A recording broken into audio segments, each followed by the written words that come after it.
May 19ರಂದು H D. ಕೋಟೆ ಪಟ್ಟಣದ doctor B R. Ambedkar ಸಮುದಾಯ ಭವನದಲ್ಲಿ ಸಂಸದ ವಿ. ಶ್ರೀನಿವಾಸ್ ಪ್ರಸಾದ್ ಅವರ ನುಡಿ ನಮನ ಕಾರ್ಯಕ್ರಮ ಹಮ್ಮಿಕೊಳ್ಳಲಾಗಿದೆ ಎಂದು ತಾಲೂಕು ಆದಿಕರ್ನಾಟಕ ಮಹಾಸಭೆಯ ಅಧ್ಯಕ್ಷ ಎಚ್. ಸಿ. ನರಸಿಂಹಮೂರ್ತಿ ತಿಳಿಸಿದರು. ಪಟ್ಟಣದಲ್ಲಿ ಶುಕ್ರವಾರ ಪತ್ರಿಕಾಗೋಷ್ಠಿ ಉದ್ದೇಶಿಸಿ ಮಾತನಾಡಿದ ಅವರು, ವಿ. ಶ್ರೀನಿವಾಸ್ ಪ್ರಸಾದ್ ಅವರು ತಮ್ಮ 50 ವರ್ಷದ ಸುದೀರ್ಘ ರಾಜಕಾರಣದಲ್ಲಿ ಯಾವುದೇ ಒಂದು ಕಪ್ಪು ಚುಕ್ಕಿ ಬರದ ರೀತಿಯಲ್ಲಿ ಜನರ ಸೇವೆ ಮಾಡಿ ಮನೆಮಾತಾಗಿದ್ದರು.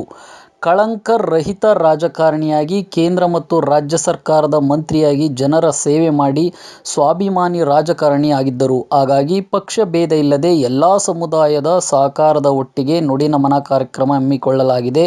ಹಾಗಾಗಿ ಒಂದು ಕಾರ್ಯಕ್ರಮಕ್ಕೆ ತಾಲೂಕಿನ ಸರ್ವ ಜನಾಂಗದ ಮುಖಂಡರು ಭಾಗವಹಿಸಲು ಮನವಿ ಮಾಡಿದರು. ಮೈಸೂರಿನ ಬೌದ್ಧ ವಿಹಾರದ ಕಲ್ಯಾಣಸಿರಿ ಬಂತೇಜಿ, ಅಂತರಸಂತೆ ಬೌದ್ಧ ವಿಹಾರದ ಗೌತಮಿ ಬಂತೆ, ಮೈಸೂರಿನ ಉರುಲಿಂಗ ಪೆದ್ದಿಮಠದ ಜ್ಞಾನಪ್ರಕಾಶ ಸ್ವಾಮೀಜಿ ಸಾನ್ನಿಧ್ಯದಲ್ಲಿ ನಡೆಯುವ ಕಾರ್ಯಕ್ರಮವನ್ನು ಸಮಾಜ ಕಲ್ಯಾಣ ಇಲಾಖೆ ಹಾಗೂ ಮೈಸೂರು ಜಿಲ್ಲಾ ಉಸ್ತುವಾರಿ ಸಚಿವ ಡಾ. ಎಚ್. ಸಿ. ಮಹದೇವಪ್ಪ ಅವರು ಉದ್ಘಾಟಿಸಲಿದ್ದಾರೆ. ಕಾರ್ಯಕ್ರಮದ ಅಧ್ಯಕ್ಷತೆಯನ್ನು ಶಾಸಕ ಅನಿಲ್ ಚಿಕ್ಕಮಾದು ವಹಿಸಲಿದ್ದಾರೆ.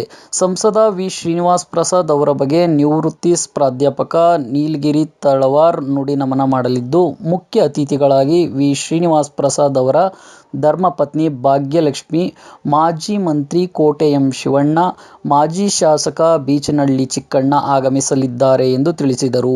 ಗೋಷ್ಠಿಯಲ್ಲಿ ಸರಗೂರು ತಾಲೂಕು ಆದಿಕರ್ನಾಟಕ ಮಹಾಸಭಾ ಅಧ್ಯಕ್ಷ ಸರಗೂರು ಶಿವಣ್ಣ, ಪ್ರಧಾನ ಕಾರ್ಯದರ್ಶಿ ಮಲ್ಲೇಶ್, ಐರಿಗೆ ಶಿವರಾಜು, ಸದಾಶಿವ, ವಕೀಲರಾದ ಸಿದ್ದಪ್ಪಾಜಿ, ರಂಗಸ್ವಾಮಿ ಇದ್ದರು.